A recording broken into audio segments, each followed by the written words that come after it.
এসেছি তোমার বাড়িতে বিষ্ণু প্রিয়া বধূর হাতে আমি পালনা করিতে। আর এই কথা যখন শুনলেন বধূ বিষ্ণু প্রিয়াকে তখন ডাক দিলেন, ও বধূ বিষ্ণু প্রিয়া, শুনো দিয়ে মন, এই ব্রাহ্মণকে কিছু দাও। ওই যে এই যে ভিন্ন করে রসায় করে বই যে ব্রাহ্মণ ঠাকুর যেন সেখানে কাজ করেন। ওরে ভিক্ষার অতিথি নয় গো, ও ভিক্ষারে আবো।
আমার নিমের সাথে তোমাকে দেখা করতে পারবো না। ঠিক আছে, আমার নিমাই, তুমি কখনো ডাকবে না আমার নিমেকে। আমার নিমের সাথে তুমি দেখা করবে না, তুমি আমার কাছে প্রতিজ্ঞা করো। আর এদিকে ব্রাহ্মণ ঠাকুর সচিবায়ের কাছে প্রতিজ্ঞা করলেন। এই যে সে তার নিমাইয়ের সাথে দেখা করবে না। যখন এই যে নিমাইয়ের সাথে দেখা করবে না বলছে, ওই যে বিন্নগরে যখন তাকে থাকতে দিলেন, আর একাদশীর ব্রতের যখন সে পালন করে যখন সে প্রসাদ নিবেদন করতে লাগলেন, জয় জগন্নাথ বলে যখন এই প্রসাদ নিবেদন করলেন, আবার আমার নিমাই সেখানে এসে দর্শন দিলেন যে গৌর সে কৃষ্ণ, সে জগন্নাথ।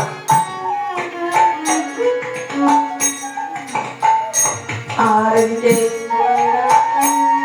জগন্নাথ বলে যখন নিবেদন করবেন, আমার প্রভু যখন শরণে এসে ব্রাহ্মণ ঠাকুরকে দর্শন দিলেন। আর ব্রাহ্মণ ঠাকুর তখন নিমাইকে বললেন, ও প্রভু, তুমি দীপকে কথা দিয়েছ, তুমি দীপকে উদ্ধার করবে মহামন্ত্র হরি নাম দিয়ে। আর তুমি সংসারে মায়া মোহে তুমি এই যে মন্ত্রে তুমি মত্ত হইয়া তুমি সব ভুলিয়া দিয়েছ। ঠিক বলেছে, আমি মায়াকে বলিয়া সব করেছি। আজকে প্রতিজ্ঞা করেছি আপনার সাথে আসবে, আমি সন্ন্যাস ধর্ম গ্রহণ করবো। এখন আমি যাবো আপনার সাথে সন্ন্যাস ধর্ম গ্রহণ করতে। আমি তোমাকে আমার সাথে নিয়ে নিতে পারবো না। আর তুমি জানো, ওই তোমায় যদি চাই রে নিমাই, ওরে নিমাই আমার সাথে লইয়া।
আমার কোনো ক্ষতি নাই, কিন্তু বিষ্ণুপ্রিয়া যদি মারা যায় তাতে আমার নাকি সম্পূর্ণ ক্ষতি। কারণ ওরে নিমাই, ওরে বিষ্ণুপ্রিয়া ও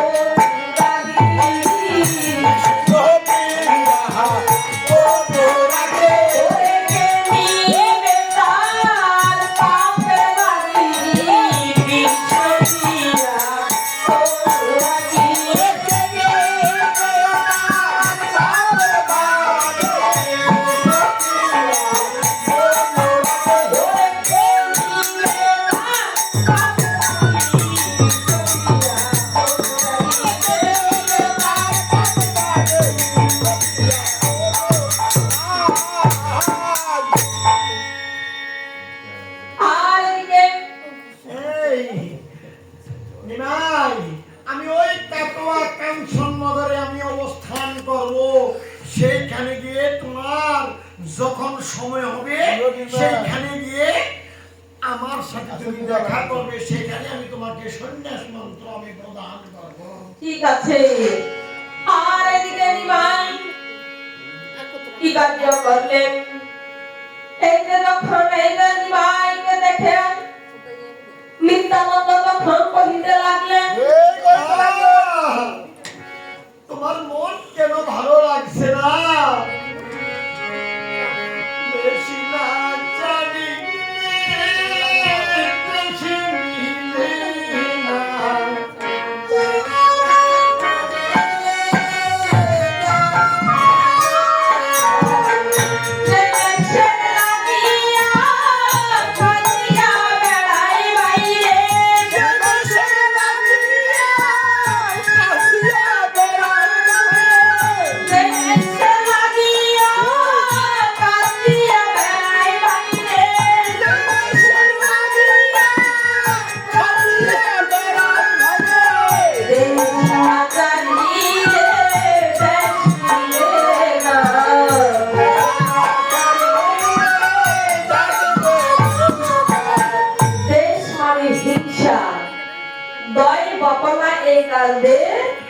ভক্তি নষ্ট হচ্ছে দেশ, সেটা হচ্ছে হিংসা।